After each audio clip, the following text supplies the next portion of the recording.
ಇವತ್ತು good Friday ಇತ್ತಲ್ವ, ರಜಾ ಇತ್ತು ನನ್ನ ಹಸ್ಬೆಂಡ್ಗೆ. ಅವ್ರಿಗೆ ಮೊಟ್ಟೆ ಕೋಳಿ ಬಸ್ಸಾರು ತಿನ್ನಬೇಕು ಅಂತ ಅನ್ನಿಸ್ತಿತ್ತಂತೆ. ಹಾಗಾಗಿ ಒಂದು 2 ಕೆಜಿ ಚಿಕನ್ನ ತೊಗೊಂಬಂದು ಮಧ್ಯಾಹ್ನದ ಊಟಕ್ಕೆ ಮಾಡು ಅಂತ ಹೇಳಿದರು.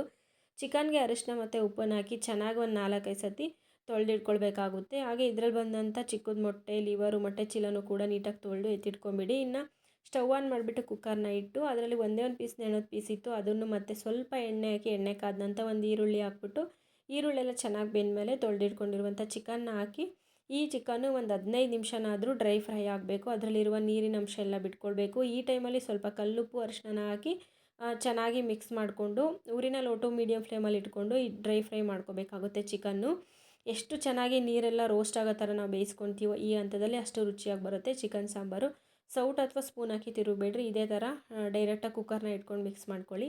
ಅಷ್ಟರಲ್ಲಿ ಒಂದು ಮಿಕ್ಸಿ ಜಾರ್ಗೆ ಒಂದು 3 ದಪ್ಪ ಕಟ್ ಮಾಡ್ಕೊಂಡಿರುವಂಥ ಈರುಳ್ಳಿ, ಒಂದು 4 ಬೆಳಗ್ಗೆ ಮೆಣಸಿನ್ಕಾಯಿನ ಬಿಸಿ ಮಾಡಿಬಿಟ್ಟು ಹಾಕೋತಾ ಇದ್ದೀನಿ. ಹಾಗೆ ಹಾಕಿದ್ರೆ ಹಸಿ ವಾಸನೆ ಬರುತ್ತೆ. ಹಾಗೆ ಒಂದು 4 ಟೇಬಲ್ ಸ್ಪೂನಷ್ಟು ಧನಿಯಾ ಪುಡಿ, 1 ಟೇಬಲ್ ಸ್ಪೂನಷ್ಟು ಅಚ್ಚ ಖಾರದ ಪುಡಿನ ಹಾಕ್ಕೊಳ್ತಾ ಇದ್ದೀನಿ. ಬ್ಯಾಡಗಿ ಮೆಣಸಿನ್ಕಾಯಿನ ಬರೀ ಕಲ್ಲರ್ಗೋಸ್ಕರ ಯೂಸ್ ಮಾಡ್ತಾ ಇದ್ದೀನಿ. ಇನ್ನು ಅದಕ್ಕೆ ಎಷ್ಟು ಬೇಕೋ ಅಷ್ಟು ನೀರನ್ನು ಹಾಕಿ ಪೂರ್ತಿ ನುಣ್ಣಗೆ ಖಾರನ ರುಬ್ಬಿಟ್ಕೊಂಡ್ಬಿಡೋಣ. ಅಷ್ಟರಲ್ಲಿ ಚಿಕನ್ ಕೂಡ ನೀರೆಲ್ಲ ಡ್ರೈ ಆಗಿಬಿಟ್ಟು ಚೆನ್ನಾಗಿ ರೋಸ್ಟ್ ಆಗಿತ್ತು. ಈಗ ರುಬ್ಬಿಟ್ಕೊಂಡಿರುವಂಥ ಖಾರನ ಇದರಲ್ಲಿ ಹಾಕ್ಬಿಟ್ಟು, ಖಾರ ಮಸಾಲೆನ ಹಾಕ್ಬಿಟ್ಟು ಚೆನ್ನಾಗಿ ಮಿಕ್ಸ್ ಮಾಡಿ, ನೀರು ಎಷ್ಟು ಬೇಕೋ ಚಿಕನ್ನು ಮುಳುಗೋ ಅಷ್ಟು ನೀರನ್ನು ಹಾಕ್ಬಿಟ್ಟು ಲಿಡ್ನ ಕ್ಲೋಸ್ ಮಾಡಿ ಒಂದು 7ರಿಂದ 8 ವಿಸಲ್ ಹೊಡೆಸ್ಕೋತಾ ಇದ್ದೀನಿ. ಇದು ಮೊಟ್ಟೆ ಕೋಳಿ ಬೇಗ ಬೇಯಲ್ಲ. ಇನ್ನು ಅಷ್ಟರಲ್ಲಿ ಮಸಾಲೆ ರುಬ್ಕೊಳ್ಳೋಕ್ಕೆ ಚಿಕ್ಕ ಮಿಕ್ಸಿ ಜಾರ್ಗೆ 1-1.5 ಗಡ್ಡೆಯಷ್ಟು ಬೆಳ್ಳುಳ್ಳಿ, 1.5 ಇಂಚಷ್ಟು ಹಸಿ ಶುಂಠಿ, ಒಂದು ಅರ್ಧ ಕಪ್ಪಷ್ಟು ಹಸಿ ತೆಂಗಿನಕಾಯಿ, 1 ಹಿಡಿ ಕೊತ್ತಂಬರಿ ಸೊಪ್ಪು, 1 ಹಿಡಿ ಪುದೀನ ಸೊಪ್ಪನ್ನ ಹಾಕ್ಕೊಳ್ತಾ ಇದ್ದೀನಿ. ಹಾಗೆ ಇದಕ್ಕೆ ನಾನು 1.5 ಇಂಚಷ್ಟು ಚಕ್ಕೆ, ಒಂದು 7ರಿಂದ 8 ಲವಂಗ, 1 ಟೇಬಲ್ ಸ್ಪೂನಷ್ಟು ಕಡಲೆ ಮತ್ತು ಸ್ವಲ್ಪ ನೀರನ್ನು ಹಾಕಿ ಪೂರ್ತಿ ನುಣ್ಣಗೆ ಈ ಮಸಾಲೆನ ರುಬ್ಕೊಳ್ಬೇಕಾಗುತ್ತೆ. ಗಂಧ ಥರ ನುಣ್ಣಗೆ ರುಬ್ಕೋಬೇಕು.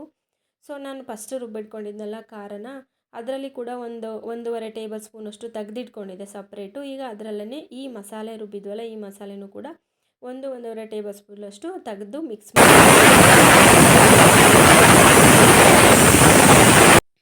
ಮತ್ತು ಕುಕ್ಕರು ಕೂಗಿ ಇನ್ನು ವಿಸಲ್ ಬಿಡೋ ಅಷ್ಟರಲ್ಲಿ ಇನ್ನೊಂದು ಕಡೆಗೆ ನಾನು ಚಿಕ್ಕ ಬಾಣಲಿನ ಇಟ್ಕೊಂಡು 1 ಟೀ ಸ್ಪೂನಷ್ಟು ತುಪ್ಪನ ಹಾಕ್ತಾಯಿದ್ದೀನಿ. ತುಪ್ಪನ ಹಾಕ್ಬಿಟ್ಟು ನಾನಿಲ್ಲಿ ಚಿಕ್ಕ ಚಿಕ್ಕದಾಗಿ ತೆಂಗಿನಕಾಯಿನ ಪೀಸ್ನ ಕಟ್ ಮಾಡಿ ಇಟ್ಕೊಂಡಿದ್ದೀನಿ.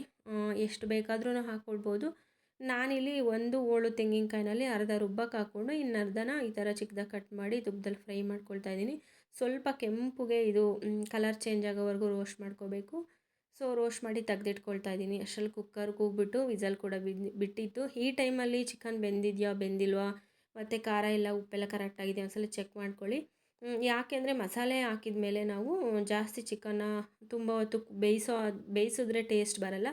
ಹಾಗಾಗಿ ಕರೆಕ್ಟಾಗಿ ಬೆಂದಿತ್ತು.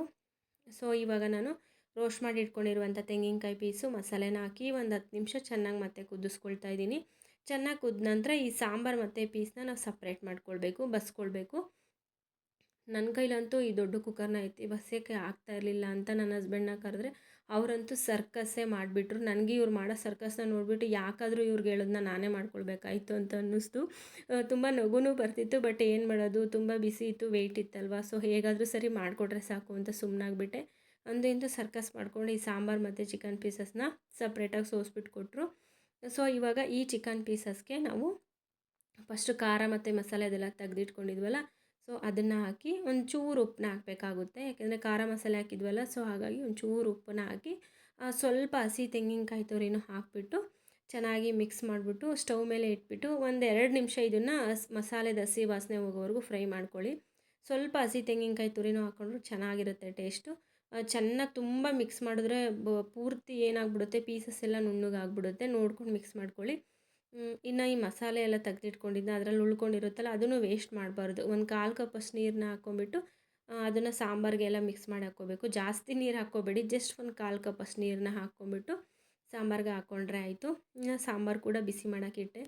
ಅಷ್ಟರಲ್ಲಿ ಲಿವರು ಮತ್ತು ಮೊಟ್ಟೆ ಚೀಲ, ಚಿಕ್ಕದು ಮೊಟ್ಟೆ ಐತಲ್ಲ, ಅದನ್ನು ಕೂಡ ಸಪ್ರೇಟಾಗಿ ಫ್ರೈ ಮಾಡ್ಕೊಳ್ಳೋಣ ಅಂತ ತುಪ್ಪದ್ದು ಏನು ಬಾಣಲಿ ಇತ್ತು, ಕಾಯಿನ ಫ್ರೈ ಮಾಡ್ಕೊಳಕ್ಕೆ ಯೂಸ್ ಮಾಡ್ಕೊಂಡಿರುವಂಥ ಬಾಣಲಿಗೆ ಸ್ವಲ್ಪ ಎಣ್ಣೆ ಹಾಕಿ 1-2 ಈರುಳ್ಳಿನ ಕಟ್ ಮಾಡಿ ಹಾಕ್ಬಿಟ್ಟು, ಈರುಳ್ಳಿ ಬೆಂದ ನಂತರ ಸಾಂಬಾರು ಇತ್ತಲ್ಲ, ಇದೇ ಸಾಂಬಾರನ್ನ ಒಂದು ಸೌಟನ್ನ ಹಾಕ್ಬಿಟ್ಟು ಸ್ವಲ್ಪ ಅರಿಶಿನ, ಉಪ್ಪು ಮತ್ತು ಈ ತೊಳೆದಿಟ್ಕೊಂಡಿರುವಂಥ ಮೊಟ್ಟೆ ಚೀಲ, ಲಿವರ್ದು ಎಲ್ಲನೂ ಹಾಕಿ ಮಿಕ್ಸ್ ಮಾಡ್ಕೊಳ್ತಾ ಇದ್ದೀನಿ. ಸೊ ಇದಕ್ಕೆ ನಾನು 1 ಸ್ಪೂನಷ್ಟು 1 tea spoon chicken masala, 1 tea ಸ್ಪೂನಷ್ಟು ಮಟನ್ ಮಸಾಲಾನ ಹಾಕಿ ಮಿಕ್ಸ್ ಮಾಡ್ಕೊಳ್ತಾ ಇದ್ದೀನಿ. ಯಾಕೆಂದರೆ ಇದು ನಮ್ಮ ಅಣ್ಣ ಅದಕ್ಕೇನು ಊಟಕ್ಕೆ ಬರ್ತಾರೆ. ನಮ್ಮ ಅಣ್ಣ ಈ ಮೊಟ್ಟೆ ಕೋಳಿ ಎಲ್ಲ ತಿನ್ನಲ್ಲ, ಅವ್ನಿಗೆ ಇಷ್ಟ ಆಗಲ್ಲ, ಬಾಯ್ಲರ್ ಅಷ್ಟೇ ಇಷ್ಟ ಆಗೋದು. ಸೊ ಅದಕ್ಕೋಸ್ಕರ ಅವನಿಗೋಸ್ಕರ ಸಪ್ರೇಟಾಗಿ ಮಾಡ್ತಾಯಿದ್ದೀನಿ. ಇದಕ್ಕೆ ಸ್ವಲ್ಪ ಲಾಸ್ಟ್ಗೆ ಹಸಿ ತೆಂಗಿನಕಾಯಿ ಕೊತ್ತಂಬರಿ ಸೊಪ್ಪನ್ನ ಹಾಕಿ ಬೇಯಿಸ್ಕೊಂಡ್ರೆ ಮುಗ್ದೋಗ್ಬಿಡುತ್ತೆ. ಅಷ್ಟರಲ್ಲಿ ರಾಗಿ ಮುದ್ದೆ ಕೂಡ ರೆಡಿಯಾಗಿತ್ತು. ಬಿಸಿ ಬಿಸಿ ರಾಗಿ ಮುದ್ದೆ, ಮೊಟ್ಟೆ ಕೋಳಿ, ಬಸ್ಸಾರು ಊಟ ಮಾಡಿಬಿಟ್ಟು ರೆಸ್ಟ್ ಮಾಡೋಣ ಅಂತ ನಾನು ಪ್ಲಾನ್ ಮಾಡಿ ಇಟ್ಕೊಂಡಿದ್ರೆ, ಅಷ್ಟರಲ್ಲಿ ನನ್ನ ಹಸ್ಬೆಂಡ್ ಹೇಳಿದ್ರು, ಈ ಏರಿಯಾಗೆ ಹೊಸ್ದಾಗಿ ಬಂದಿದ್ದೀವಲ್ಲ, ಇಲ್ಲಿ ಡಿಮಾರ್ಟ್ ಇದೆಯಲ್ಲ, ಇದನ್ನು ಕೂಡ ಒಂದು ಸತಿ ನೋಡ್ಕೊಂಡು ಬರೋಣ, ರೆಡಿ ಆಗಿಬಿಡು ಅಂತ. ಮತ್ತೆ ನಾನು ಫ್ರೆಶ್ ಅಪ್ ಆಗಿಬಿಟ್ಟು ರೆಡಿ ಆಗೋಣ ಅಂತ ರೆಡಿ ಆಗ್ತಾಯಿದ್ದೀನಿ. ನನಗೆ ಆಗದೇ ಇರೋ 2 ವಿಷಯ ಅಂದರೆ ಎಲ್ಲಿಗಾದರೂ ಟ್ರಾವೆಲ್ ಮಾಡೋದು ಮತ್ತು ಈ ರೆಡಿ ಆಗೋದು. ಅದರಲ್ಲೂ ಈ ಸಮ್ಮರಲ್ಲಿ ರೆಡಿ ಆಗಬೇಕು ಅಂದರೆ ಆಗೋದೇ ಇಲ್ಲ. ಬಟ್ ಇವತ್ತಾದ್ರೂ ಜೀನ್ಸ್ ಹಾಕೊಂಡು ಹೋಗೋಣ, ತುಂಬ ದಿನ ಆಗಿತ್ತು ಎಲ್ಲೋ ಆಚೆ ಹೋಗಿಲ್ಲ ಅಂತ ಜೀನ್ಸ್ ಹಾಕೊಂಡು ಸಿಂಪಲ್ಲಾಗಿ ರೆಡಿ ಆಗ್ತಾಯಿದ್ದೀನಿ.